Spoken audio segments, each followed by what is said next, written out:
नमस्कार। आज हम मुंगेर में 13 जुलाई 2025 के दिन क्या कुछ हुआ उस पर एक गहरी नजर डाल रहे हैं। हाँ, कई अलग अलग स्रोतों से जानकारी मिली है हमें। बिल्कुल। इसमें अपराध है, राजनीति, धार्मिक गतिविधियां, शिक्षा और रोजमर्रा की जिंदगी से जुड़ी बातें भी। तो कोशिश यही है कि इन सब खबरों के पीछे का मतलब समझे, है ना? हाँ बिल्कुल। तो चलिए शुरू करते हैं। सबसे पहले एक बड़ी गिरफ्तारी की खबर आई है। ओह, क्या मामला है? मुंगेर पुलिस ने जमशेदपुर से एक शख्स को पकड़ा है। रोशन झा नाम है। आरोप है कि उसने बेल में नौकरी दिलाने का झांसा दिया। अच्छा, और फिर? और लोगों से करीब 34,83,000 रुपए ठग लिए। अरे बाप रे, 34 लाख, वो भी नौकरी के नाम पर? हाँ, बहुत बड़ी रकम है। ये तो दिखाता है कि मतलब लोग नौकरी के लिए कितने उतावले, ये शायद कहें असुरक्षित महसूस करते हैं। सही बात है। लेकिन देखिए, यहीं एक और बात भी है। एक तरफ ये इतनी बड़ी धोखाधड़ी है, दूसरी तरफ वैसी खबरें हैं कि रेलवे कॉलोनी में छोटी मोटी चोरियां हो रही हैं, लोग परेशान हैं। अच्छा, ये भी चल रहा है साथ साथ। हाँ, और फिर श्रावणी मेले का भी जिक्र है। उसके लिए सुल्तानगंज स्टेशन पर सुरक्षा बढ़ाई गई है, एक टेम्पररी पुलिस स्टेशन भी खोला गया है। अस्थायी थाना। जी, तो मतलब सुरक्षा पर फोकस तो है, पर यह सवाल उठता है कि ध्यान कहाँ ज्यादा है, बड़ी घटनाओं पर या रोज की छोटी दिक्कतों पर? शायद संसाधनों का आवंटन अलग अलग है। ये सोचने वाली बात है, बिल्कुल। अच्छा, अब जरा राजनीति का रुख करें। कुछ बयानबाजी हुई है। हाँ, क्या खबर है? अरुण भारती ने तेजस्वी यादव की आलोचना की है और प्रशांत किशोर को भी चुनौती दी है कि वो अपनी जानकारी सामने रखें। देखिए, जहां तक हमारे स्रोतों की बात है, उनमें इन बयानों का सिर्फ जिक्र है, मतलब पूरी डिटेल नहीं है। अच्छा, बस खबर है कि ऐसा हुआ। हाँ, तो हम भी बस ये बता सकते हैं कि ऐसी राजनीतिक टिप्पणियां हुई, हम किसी का पक्ष नहीं ले रहे हैं। और इसी से जुड़ा एक और मामला है, मुंगेर में कोई कार्यक्रम होना है, उसके लिए शेखपुरा में लोगों से संपर्क साधा गया। जनसंपर्क अभियान। हाँ, और उसकी तुलना राजगीर के बहुजन समागम से की गई। तो ये दिखाता है कि जमीनी स्तर पर भी कुछ ना कुछ राजनीतिक या सामाजिक गतिविधियां चल रही हैं। लामबंदी की कोशिशें कह सकते हैं। और जहां ये सब हो रहा था, वहीं आस्था का रंग भी गहरा था। श्रावणी मेला चल रहा है, तो करीब 100 कावड़ियों का एक जत्था मुंगेर घाट से निकला। अच्छा, कहाँ के लिए? परमापुर में सियासनेश्वर शिव मंदिर है, वहां जलाभिषेक के लिए।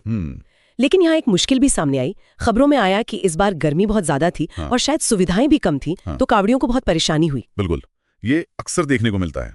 एक तरफ गहरी आस्था है और दूसरी तरफ जमीनी हकीकत, मतलब मौसम की मार, व्यवस्था की कमी। हाँ, ये सीधा टकराव दिखता है। और देखिए, इसी शहर में जमालपुर में शिवलिंग स्थापना के लिए कलश शोभा यात्रा भी निकली। ये दिखाता है कि शहर का धार्मिक ताना बाना कितना मजबूत है। और वो जो हमने पहले बात की थी, मेले के लिए अस्थायी थाना, हाँ, सुरक्षा वाला पहलू, वो यहाँ फिर जुड़ जाता है। दिखाता है कि कैसे बड़े धार्मिक आयोजनों पर प्रशासन का फोकस ज्यादा रहता है, शायद रोजमर्रा की जरूरतों के मुकाबले। ये एक पैटर्न सा दिख रहा है। अच्छा, इन सब के बीच शिक्षा जगत से भी एक खबर है। बताइए।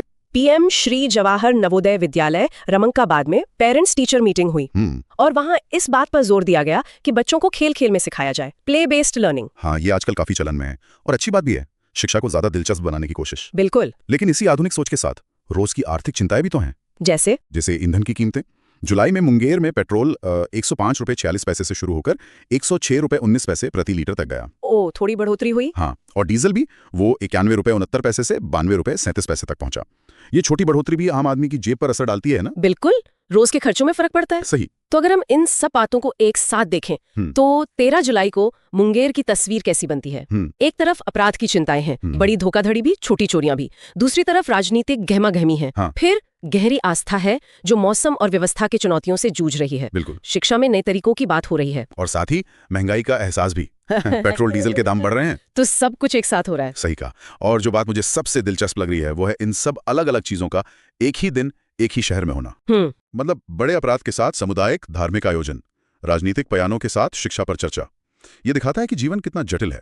हाँ, कई परतें हैं। बिल्कुल, बड़े मुद्दे भी हैं और रोजमर्रा के संघर्ष भी, भविष्य की योजनाएं भी हैं और आज की जरूरतें भी, सब साथ साथ चल रहा है। और जाते जाते हमारे सुनने वालों के लिए एक सवाल छोड़ जाते हैं। जरूर। हमने सुना कि गर्मी और सुविधाओं की कमी से कांवड़ियों को दिक्कत हुई, तो सोचने वाली बात यह है कि जैसे जैसे जलवायु परिवर्तन बढ़ रहा है, मौसम ज्यादा अप्रत्याशित हो रहा है, तो इसका असर हमारी सदियों पुरानी धार्मिक और सांस्कृतिक परंपराओं पर कैसे पड़ेगा? क्या वो बदलेंगी? क्या उन्हें निभाना और मुश्किल हो जाएगा? ये वाकई एक अहम सवाल है, भविष्य में इस पर ध्यान देना होगा। बिल्कुल, इस पर सोचा जा सकता है।